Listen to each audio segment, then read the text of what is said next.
Assalamualaikum, salam sejahtera, Cikgu Nan kembali lagi. Pada kali ini kita akan belajar matematik tambahan SPM, pengamiran bahagian yang keempat. Pada kali ini kita akan melihat berkenaan dengan pengamiran fungsi keturunan. Suatu fungsi boleh diwakili dengan menggunakan graf. Cikgu gunakan satu contoh mudah bagi fungsi garis lurus. Katakan kita ada y sama dengan mx tambah c. M di sini adalah pemala yang mewakili keturunan bagi fungsi ini. Disebabkan ini adalah merupakan garis lurus, maka keturunannya adalah mala ataupun keturunannya adalah tetap. So, apa yang dimaksudkan dengan keturunan ialah nisbah perubahan pada nilai y dibahagikan dengan perubahan pada nilai x. So, itu adalah merupakan keturunan delta y bahagikan dengan delta x. Dan kita telah melihat secara umumnya keturunan boleh diwakili dengan dy per dengan dx. Jadi, bagi suatu fungsi keturunan pada suatu titik diwakili oleh nilai dy per dengan dx pada titik itu. Oleh yang demikian, sekiranya kita mempunyai fungsi keturunan iaitu dy per dengan dx, kita boleh memperolehi apakah dia fungsi berkenaan dengan melakukan pengamiran ke atas fungsi keturunan, iaitu y akan sama dengan pengamiran bagi dy per dengan dx terhadap x.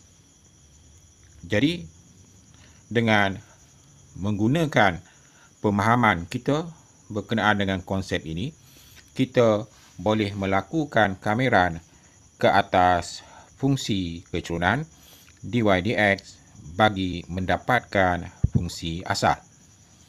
Oleh yang demikian, untuk mendapatkan fungsi asal, beberapa perkara yang perlu kita titik beratkan ataupun kita perlu berikan perhatian adalah yang pertama, kita mesti mempunyai fungsi dy per dengan dx. Apabila kita melakukan pengamiran, kita akan memperolehi suatu nilai pemala c yang kita telah lihat dalam pengamiran tidak tentu. Jadi, sekiranya kita hendak mendapatkan fungsi yang lengkap, satu lagi maklumat yang kita perlukan adalah salah satu titik yang dilalui oleh graf itu. Titik itu berada dalam bentuk koordinat x, y. Apabila kita gantikan nilai x dan y bagi fungsi yang kita telah terbitkan daripada fungsi keturunan ini, kita akan mendapat nilai c. Perhatikan contoh soalan ini.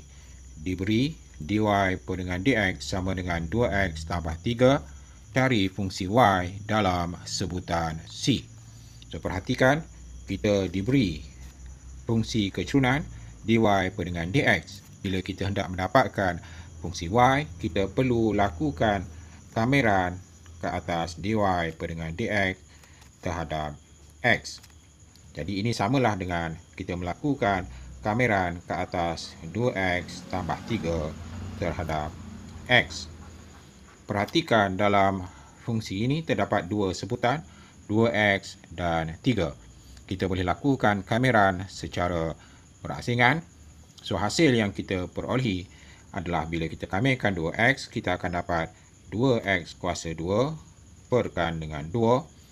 Tambahkan dengan apabila kita kamirkan 3, kita akan dapat 3x kuasa 1 per 1 iaitu 3x dan 1 pemala c. Kita boleh mudahkan, kita dapat x kuasa 2 tambah 3x tambah c. Oleh yang demikian, fungsi yang kita boleh perolehi daripada fungsi keturunan dy dx sama dengan 2x tambah 3 ialah x kuasa 2 tambah 3x tambah c. Dalam kes ini, kita tidak dapat mencari nilai c kerana kita tidak mempunyai maklumat salah satu daripada titik yang dilalui oleh fungsi ini. Sekarang perhatikan contoh soalan ini. dy per dengan dx bagi satu lengkung diberikan sebagai 4x tambah 2 dan melalui titik 1, negatif 3. Cari persamaan lengkung ini. So, maklumat yang diberi kepada kita adalah dy per dengan dx, fungsi keturunannya adalah 4x tambah 2. Untuk kita dapatkan fungsinya, apa yang perlu kita lakukan adalah kita kamerkan fungsi dy dx terhadap x. Jadi y adalah kameran fungsi 4x tambah 2 dx.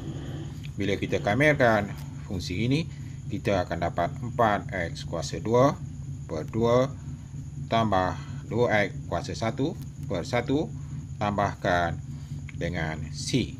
Ini adalah fungsi y sama dengan 2x kuasa 2 tambah 2x tambah c. Kita sudah mendapat bentuk fungsi dalam sebutan c. Langkah yang berikutnya, kita akan dapatkan apakah dia nilai c. Hal ini kita boleh perolehi dengan menggunakan titik yang diberikan. So, titik yang diberikan adalah koordinat 1, negatif 3. Ini bermaksud apabila x bernilai 1, y-nya bernilai negatif 3. Jadi, kita gantikan x sama dengan 1 dan y sama dengan negatif 3 dalam persamaan ini. So, apa yang berlaku? Yang kita akan dapat adalah negatif 3 sama dengan 2, 1 kuasa 2 tambah 2 darab 1 tambah c. So, ini merupakan persamaan linear yang perlu kita selesaikan. Negatif 3 akan sama dengan 2 tambah 2 tambah c. So, negatif 3 sama dengan 4 tambah c. Jadi, daripada sini, kita akan dapat c akan sama dengan negatif 3 tolak 4 iaitu negatif 7. Sekarang kita sudah mendapat nilai c. Jadi, kita boleh buat kesimpulan. Oleh sebab itu, persamaan lengkung adalah y sama dengan 2x kuasa 2 tambah 2x tolakkan dengan 7. So, kita gantikan nilai c yang kita perolehi dengan menggunakan maklumat titik yang diberikan. Jadi, itu adalah cara bagaimana untuk kita mendapatkan persamaan ataupun fungsi daripada maklumat fungsi pembezaan dy dx yang diberikan dan maklumat berkenaan dengan titik. Cikgu harapkan video ini dapat membantu para pelajar. Jangan lupa like dan subscribe channel ini untuk mendapat notifikasi bagi video-video yang terbaru. Hingga jumpa lagi. Jangan takut, jalan terus. Assalamualaikum. Salam sejahtera.